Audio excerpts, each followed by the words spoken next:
Hi everyone, welcome back to Casual Watch Review channel. Out of all of the things I had on my watch-related bingo card this year, it wasn't that UK brands were going to dominate the collaboration. So we had that excellent collab from Fears and Studio Underdog, the Gimlet. And now we're here to talk about another great collab of two brands, Mr. Jones brand and Christopher Ward's. Crispin, I'll actually start with you. Do you mind, if anybody has never heard of Mr. Jones before, do you mind giving a quick intro? Because these are just some amazing watches that you've been creating over the last few years. Yeah, of course. So I'm Crispin Jones, the founder of Mr. Jones Watches. We started way back in 2007. We make a lower price point, or definitely a lower price point than Christopher Ward, a fairly entry-level price point watch. But one of the things we're really proud of is we do all of the printing and all of the assembly ourselves here in London. We didn't always do that. 2007, we started and we would just send off the designs and get them manufactured in Asia. But after I'd visited the factories there, I kind of saw the process and just thought it looked really interesting. It looked really fun. So we gradually brought a bit of printing into the UK and initially just for sampling. But over the years, we've really built that up to the point where, yeah, now we do all of the printing and all of the assembly of our watches in our workshops in South London. I think the great thing with your watch brand is that they're so distinctive looking that I imagine when you're at trade shows and stuff, people sort of pick them up and have a look at them, and then their brain is sort of ticking through like, how does that work? For sure. I guess, yeah, you're right. I'm not saying that the obvious things to people who have never seen our watches before. Like, what's unusual about us is that we mostly do watches where the hands are printed on transparent discs. So rather than using a traditional metal hand for the time telling, and one of the things that this allows us to do is to make really pictorial designs. So, for example, our best-selling watch is called A Perfectly Useless Afternoon. It's like a top-down view of a man in a rubber ring in a swimming pool, and he gradually rotates and his foot points to the hours, and there's a little rubber duck in the pool as well with him that moves around and points to the minutes. So when you first see it, it's a puzzle. It's like, how do I tell the time? But once you understand, okay, the angle of the foot and then the position of the duck into hours and minutes, then it's really nice. It's a really elegant way to show the time, but in a kind of pictorial way so that it works both as an image and as like a time-telling device. Yeah, it's really cool. It's really cool. Well, before we dive into this one, Jörg, welcome back to the channel. I think you were on the channel last year, but it seems like in Christopher Ward terms, that seems like 10 years there's been that much that's been released since then. Just incredible sort of last 12, 18 months from Christopher Ward. But how have you been? Oh, really good. Yeah, we had some crackers over the last few months. I think the Lumiere is really one of the star products, I think, of last calendar year. Also, Belcanto Classic, I think, was a very worthy follow-up to the initial Belcanto. And yeah, as you know, we've been busy also the last few months. I mean, the Sapphire just been released 2 weeks ago, which really had a positive response. On 2 days ago, we launched the Everton watch, which has sold out in 24 hours. So, yeah, we're on a roll. Yeah, I was just at the Dallas Wind-Up show, which Mike Pearson was running for Christopher Ward, and the stand, it was incredible. The stand at times was at least 3 people deep, and the queue to get into the Wind-Up itself was still one in, one out. The queue was still into the car park, and they're just letting one in, one out until I left about 3:30 in the afternoon, and the event was only on till 5. Just an incredible turnout for all of the brands. The buzz never seemed to fade the whole day, and I think the Belcanto seemed to be popular, and then of course the new 12s as well seem to be getting a lot of eyes on them. Well, today we are here to talk about a collab between the two brands. Jörg, I'll go to you first just about the base watch itself. So you're actually using the 37mm moon phase for this one, and this one's going to be called the Celestial. 300 pieces, limited edition. Why did you pick this watch in particular? Is it because it fit both brands quite well? Yeah, I think so. Obviously, a moon face gives you quite of a wide spectrum of what you can play with. And obviously, it has a bit that romance feeling, and it allows you to interpret the moon face in very different ways. And we thought Crispin Jones, obviously, with what you already explained before, which has this absolutely fantastic pool of creativity and all these different ways of telling time, obviously with an additional disc that you get additional layer.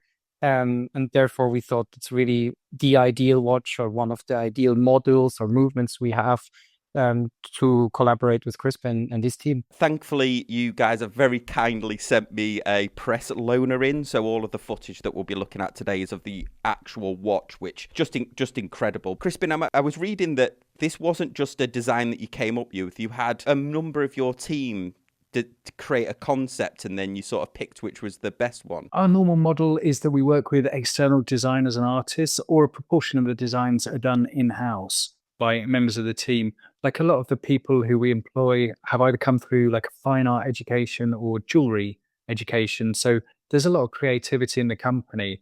And we thought this was a really nice opportunity to open up. So it was an open competition. Everyone in the company could submit. We're a team of about 35 people. And I think we had 17 or 18 submissions. So nearly half of just over half the company submitted an idea for a design. Some people submitted multiple designs.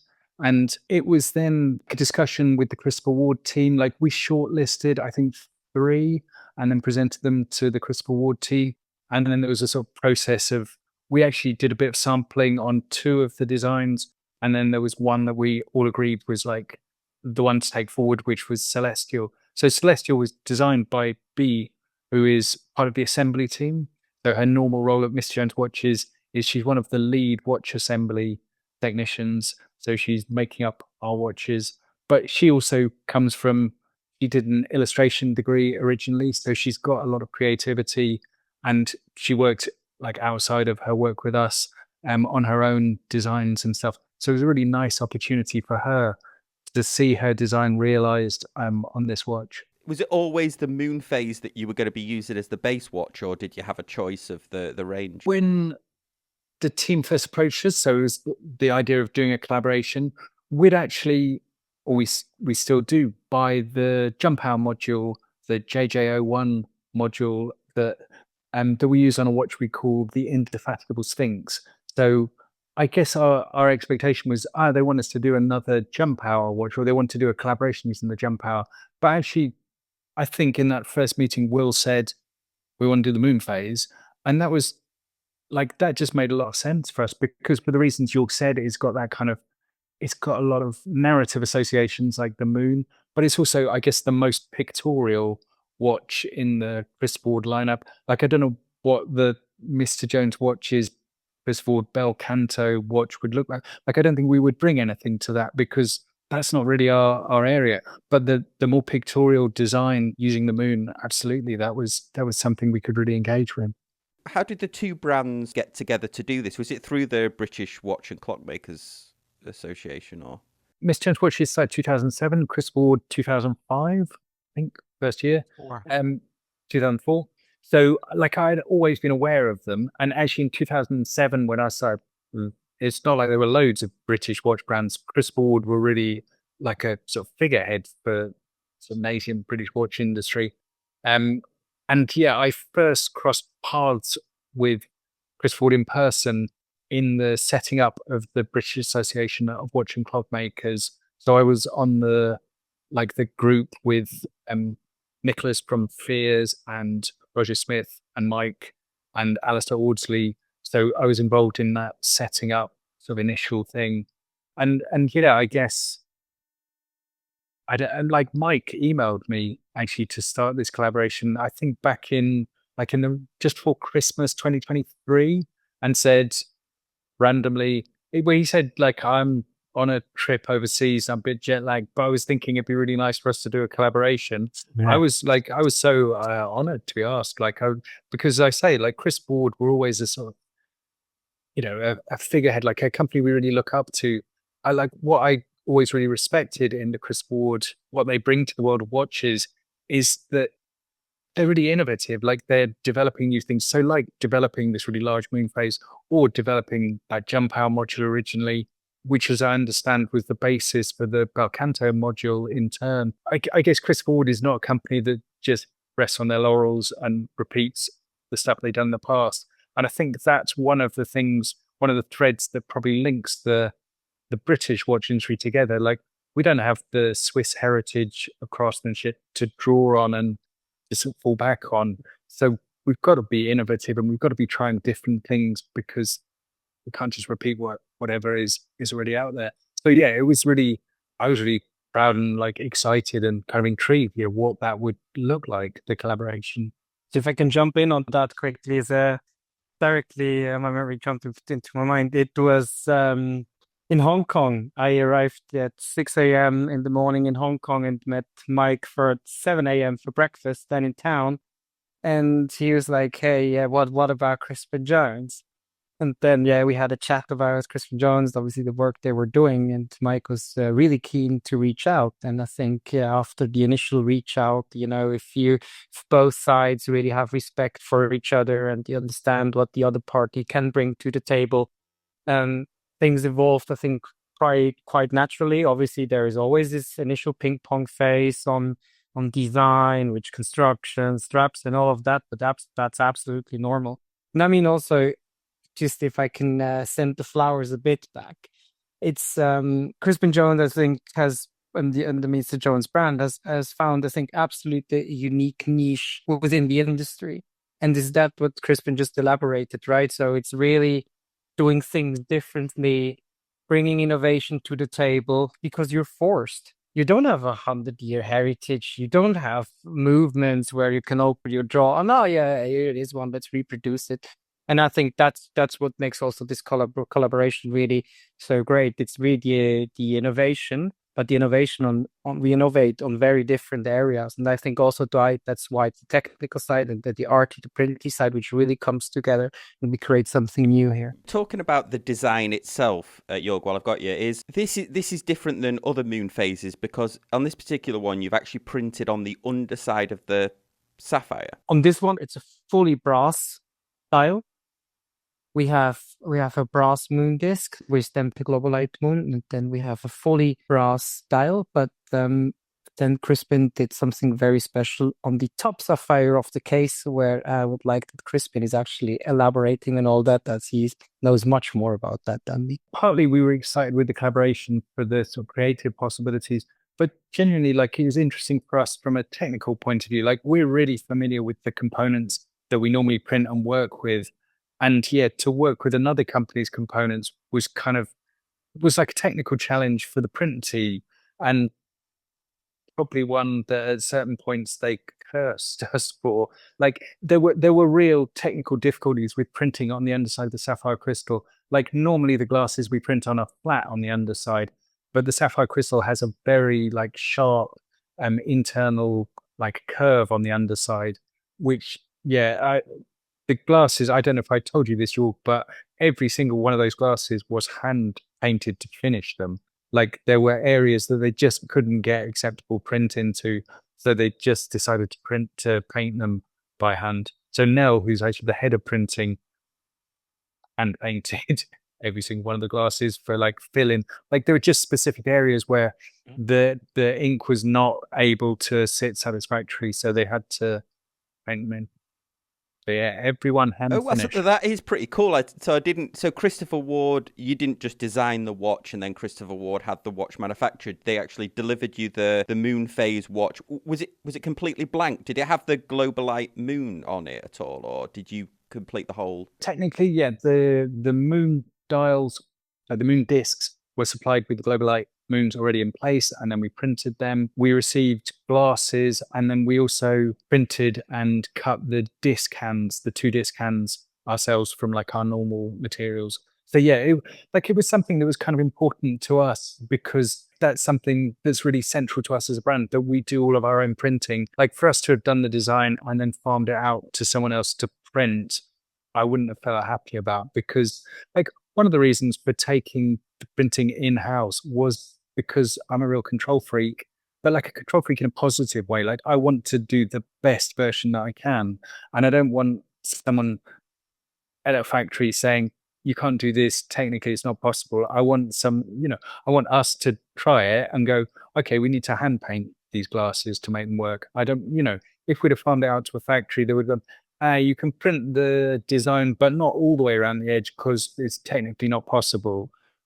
I want to be able to resolve that ourselves. So essentially, the dial is sort of the moon phase, then the dial, and then you've got 2 additional transparent discs for the hands, and the hands here are, the hour and minute are denoted by the two birds flying around. Exactly, yeah. That add any additional complexity? Can you literally just put the two transparent discs over the top of the normal pin that the hands would go on, or was there any modification there? No, it's the way that we produce our watches anyway. So we always we print the transparent discs and then we fit a kind of collar, like a riveted collar to them, that then effectively mimics the center part of the hand that would normally be fitted for movement. So the movement's like a standard movement. It's just the disc hands have the fitting to friction fit them on instead of the regular It's just hands. incredible. And I don't think your Christopher Ward have ever done sort of this mystery dial hands or anything like that. I can't remember another model. Oh, no, absolutely. This is absolutely not our style as well. And this was so great that we've been challenged with and exposed to some completely different thinking, what we were normal and things we would normally do, right? So, I mean, Crispin was here just in Switzerland, and I mean, I told him, I think it's really great for us to do this collaboration. I think also for the future. I mean, let's see what the reaction is going to be. Let's see and wait. But basically, I think we found a really cool niche, and it's a bit really that technical expertise, this visual printing, crafty, artistic expertise, and this coming together. If you really think about, like, in the watch market, who offers similar products like this, or like, more the artistic way, but not directly the cheesy diamonds and all of that, you don't find so many watch brands who did that. So, yeah, I'm really positive, and I really hope customers will like it as much as we do, because it was absolutely by far the watch which had the most wrist time over the last few months since I had the sample. And I think it's just so cool. And obviously it's just a talking piece, right? You're walking around and you sit with a group of friends. Everybody goes, "Whoa, what's it? Whoa, what's that? What's that?" So absolutely amazing. And I can't wait. And hopefully it won't be the last one. Launching on the 27th, and it's going to be limited to 300 pieces. How can people buy this? Will it be available on both websites, and do you know the approximate cost at all? It will be sold on our website, as far as understood, but obviously, Crispin, you've probably been more engaged into the marketing, where and how exactly. We just felt it was clearer if it's just offered on the Christopher Ward website. Like, it is a Christopher Ward watch, I guess, that we have collaborated on. I feel like that's the way around the collaboration has worked. So it seemed more straightforward. Also, our price point is very different, and it makes much more sense on the Christopher Ward website. The leather strap option is £2,195 sterling, or $2,650 US, or 2,850 euro. And with the console bracelet, it's 2,330 sterling, £2,800 US, or 3,020 euro. So that fits more or less right in line with the pricing of the normal 37. Yes, that's right. I really like this design. It's not typically the watch that I would go for. I'm very much a dive watch fan, but it's just amazing to have seen it in person. And I think the fact that you've used the 37 moon phase on here as well means that it's that great unisex size, isn't it? That this would be great for any wrist, really, because these watches really wear so well, and the way that consort bracelet kind of articulates. I would definitely encourage people to buy it on the consort bracelet. But is there anything interesting that you've done with the leather? We have a special gray color, which obviously takes really the nice tonality from the face, and obviously comes with the beaded buckle. So in terms of comfort, yes, the bracelet is very comfortable, but on my wrist, it was only on leather. So everybody can make up his own choice, right? And maybe I shouldn't talk about the consort, because the other bracelet is your family legacy, isn't it? The other one that comes on. Fine. We can stick with the concert, no issues. Yeah, absolutely. And the great thing with Christopher Ward watches as well is they've got that great sort of 20 mil lug width, haven't they? And you guys sell a bunch of aftermarket, but they look awesome on all sorts of straps. So, and they're quick release as well, which is awesome. And then the consort's got the extension, even though it is a butterfly clasp, which is always good. Just an amazing release today. Head on over to Christopher Ward's website. I'm dropping this the morning of the release. We can't finish without talking about the other guests today. That is Stanley the dog and Charlie the dog. Yeah. So unfortunately, they have never met. So we'll make a short introduction. Charlie, Stanley, Charlie. Hopefully one day we'll see each other in London. It would be very cute. Stanley would be terrified of Charlie, though, because he's so much bigger. Oh, God. All right. I put him down. Thank you so much for joining us on the channel today. Just a great release. Crispin, thank you so much for joining us. And Jörg, thank you for joining us as well again. Thank you. Guys, let us know what you think of the watch in the comment section down below. Like and subscribe, and we'll see you next time on Casual Watch Reviews. Thanks, guys. Bye.